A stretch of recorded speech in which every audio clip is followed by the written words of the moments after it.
over here, we had John Wayne for decades as the action star in the U.S. During that same period, did Britain have anybody kind of similar? Oh, John Wayne was enormous in the He was UK. everywhere.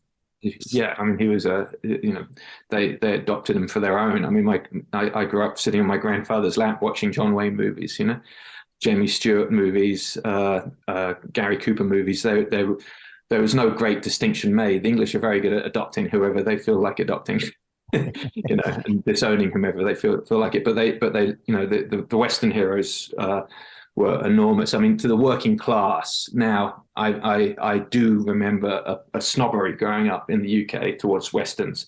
Thankfully, that's vanished now because it's recognised as a high art form in its own right. I remember being asked when I was young who my favorite director was at the time as a teenager. It was Sergio Leone, with this spaghetti westerns. His three wonderful pictures with Clint, and then the Once Upon a Time in the West. And I remember a bunch of film people who were older than me, adults at the time, absolutely scoffing at that, saying, "How could you possibly? It's rubbish. It's terrible, sweaty close-ups, bad makeup." It's only in the late 20th, early 21st century, where people like Tarantino who have admitted that, The Good, the Bad, and the Ugly is his favorite film ever made, that we now go back and we re-examine. And then Christopher Frayling, people like that, who wrote these huge tomes on the study of Sergio Leone, and he's been recognized as an artist. But in his lifetime, only towards the very, very end, it was in the UK and in America, he was scoffed. It's an interesting thing, but it is a wonderful form, and by the working classes in the UK, they loved it. They loved it. I believe they still do. I'm not sure. I haven't lived there in 30 years, but when I grew up, it was a very valid thing to watch on a Saturday or Sunday, whatever Western was showing. Were there any action films or even films in general that have particularly inspired you or continue to inspire you when you write and direct your own movies? Absolutely, of course, yeah. I mean, I'm inspired by the work of certain directors. Don Siegel, who I love, who when I made One Ranger, this is a love letter to his picture. Coogan's Bluff, about an Arizona ranger, having to come to San Francisco in the height of the hippie sort of period. Don Siegel was a very interesting character because he was making B movies for the longest time, and very, very slowly, quite late in life, he hooked up with Eastwood, and his films became A movies. But it's a transition was very rare at the time to go from B movie to A movie. There's his later pictures, Dirty Harry, after Coogan's Bluff and Two Mules for Sister Sarah, pictures like Dirty Harry and Escape from Alcatraz were genuine A-list movies, A movies with huge fanfare surrounding them when they came out. And so I find his career very interesting. Samuel Fuller the same way, Bud Boddicker the same way. These were guys that were scrappy street fighters and made pictures on the back lot the best that they possibly could in the shortest period of time that they could, with the most creative ways to tell a story with minimal budget, with minimal actors, with minimal horses, really choosing their shots carefully, and were able to somehow work that into a huge career as an A-lister. For Bud Boddicker, he met up with Randolph Scott, and then his pictures, did I think between 5 and 7 pictures with Randolph Scott, and the pictures were better each time, but still lean and beautiful and well made. Hawks, Howard Hawks, I love. Raoul Walsh, I love. John Ford, I love. These were guys that took cinema to a level of poetry, of meaningfulness. You watch a picture that's ostensibly a revenge movie like The Searchers, and as a kid you watch it and you think these are great action scenes, and look at the way the gun's firing and the shells are going off, and then as you watch it later on, you cry because the story has the ability to move you as an adult and turns your heart inside out, because you realize you've been touched by someone who is so in touch with the human element, like a true poet. It's a movie as an onion. There's a surface look of it, which is an action movie, and then as you peel back, there's so much more going on. This is the state of grace that every filmmaker aspires to, I think. Well, it's interesting because you mentioned Bullet earlier, you mentioned Fight Club earlier, where you have action scenes that are in a movie that has character development and has a storyline and has some substance to it, largely beyond just the action.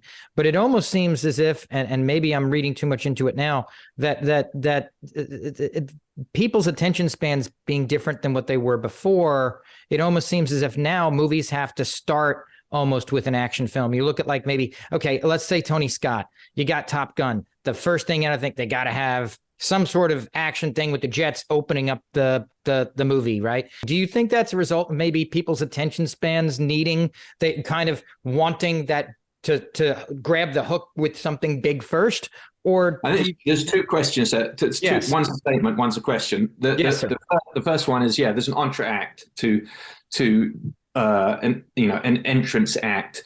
And since James Bond, it has been, that Bond did it so well, it has become a staple of cinema. So much a staple that now when you read an action pulp novel, it opens with the first 7-page long entr'acte of action just to let you know what's going on, and then you go back into the story as a regular narrative. But yeah, James Bond did it most fantastically. It starts off with a bang and grabs you by the nose and doesn't let go, and it's cool. It's become a trope of the grammar of filmmaking, and I think you have to be careful changing things like that. Otherwise, you risk having your audience walk out after 8 minutes going, "God, there's no action," because they're so pre-programmed to wait, to expect an action scene that's going to lead them into more and more and more. There's a natural rhythm that has become patented over, we're 80 years, 100 years into making movies now, really. So there's a rhythm every so often that people expect, and if you purposely go against that rhythm and freeform like jazz, you're going to lose a lot of your audience unless they're truly in love with you. For example, you have a huge actor in there who they're willing to take a risk with, or a director like Tarantino who they're willing to take a risk for and watch. And then they'll come out thinking, they think better of themselves because they feel they've watched an art film. You've succeeded on every level. But it's tricky for someone who's working with lesser budget to do that and still have them do it. If you took a Tarkovsky film now and released it under another name other than Andrei Tarkovsky, and you expected people to sit through that kind of a pacing, I think you lose your shirt, People walk out on it. They're beautiful films, but you are investing in it because it's Tarkovsky and you know what you're in for. And it's going to be an investment that you can get up and go make a cup of tea and come back and you won't have missed anything, But yes, so the first part, yes, there's the entr'acte, and I think that is a part of filmmaking now, and you kind of have to do that if you want, if you're going to do it. It's okay. Have a little bit of a bang, explosion at the beginning to keep them going. Now, the other part of your question about whether the modern audience requires something paced differently, I think, and it's a truly sad thing. I think they called it the MTV generation when I was getting into movies that needed things a lot quicker. We have an even worse problem now. We have a twofold one. The first is people are used to binging. If you're binging a show, you're getting up and you're doing your emails and you're having breakfast and you can come back and watch it, and it doesn't matter because none of it's that important. It's and if it was, they've got a room full of writers who saying, make sure we say this 3 times. Now this makes it really easy and fun and addictive to watch, but it really is not challenging. If you're wanting, like Hemingway said, the great books challenge its reader as much as its writer, and the same goes for truly great cinema. So binge watching is causing an enormous problem to the pacing of films, because if you want to do something truly taut in 90 minutes where the information is dropped in tiny little, breadcrumbs, a lot of audiences are simply going to miss that, and they'll be left, now if they love the film denouement, the end of it enough, they may come back and then they'll like it. But quite often what happens is the first set of reviews is awful, and then they come back and after 3 years people say, this was the best film you've ever made, Jesse. I've never had, but it takes a while to loosen them up. When you wrote and directed your first short film, Death Row: The Tournament, what did you realistically think would come of it? I mean, I believe you only had done crude probably and stunt work up to that point. Yeah. Was it an itch you just had to scratch, or at some point in the process, do you think it might lead to something bigger?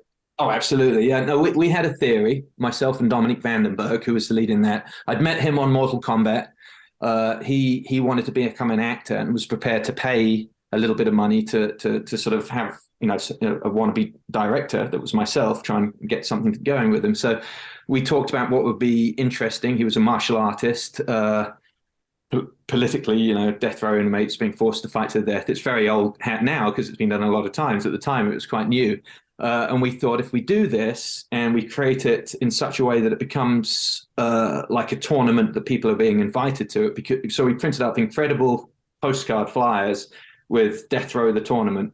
And then I had, at the time I was working in stunts, so we had a lot of stuntmen friends. I had two guys that were enormous bouncer types, 300 plus pound sort of guys. We put in black suits with their bouncer outfits.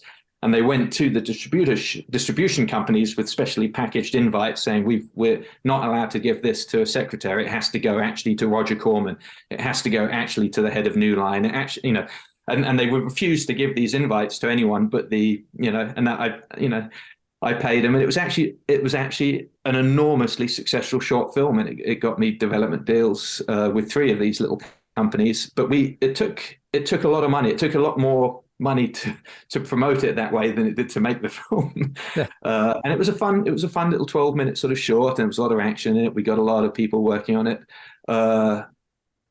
But the main thing was realizing that it was how you sold yourself and how you sold the package. And that was the come away for me.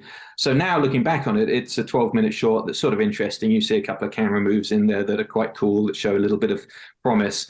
But what you don't see is what I did with that short in terms of promoting it for the following, I think it was 9 or 10 months. And it was frenzied. It was very good. We got lots of write-ups. It was in a lot of international trade magazines. It was in Total Film, which was a very, very difficult film to get in at the time with anything other than a studio film, an English one. And I got lots and lots of calls from that. And so it was a really, it was the start of everything for me, in its own way.